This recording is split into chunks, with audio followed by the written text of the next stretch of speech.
Hey, Jasmine. Where's the dog from? The dog?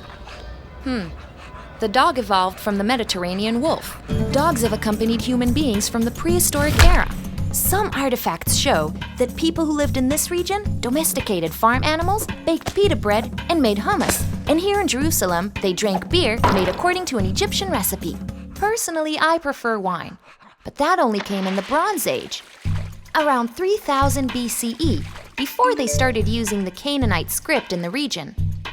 When Jerusalem was the capital of Judah and the Philistines arrived in the region, people started using iron. They used it for lots of things, like a sickle, arrowheads, a plow. But the big thing back then was the camel. It can carry up to 150 kilograms and walk 50 kilometers per day. The ship of the desert? More like the semi-trailer of the desert. It opened all the trade routes to the east. And then came the Roman era. King Herod and the rest. They built public baths, theaters, hippodromes, and of course, the Jewish temple. And in the Byzantine period, Jerusalem becomes holy to millions of Christians and is a global tourist destination, to the delight of the souvenir vendors. The Muslims came too, and instead of bringing goods from far away, they started making everything here. Cotton, sugar, paper. The Muslims did a lot of writing, and the city experienced an intellectual renaissance.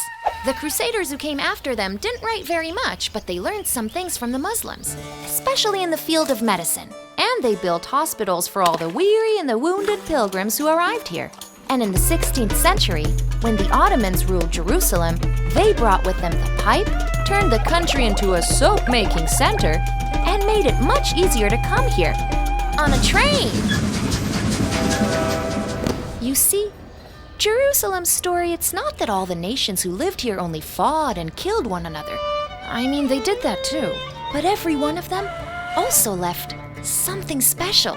And today, Jerusalem is made up of all the cultures and peoples who were here before us. Pretty amazing, isn't it? Yeah, totally. So what's his name? The dog? Beyonce.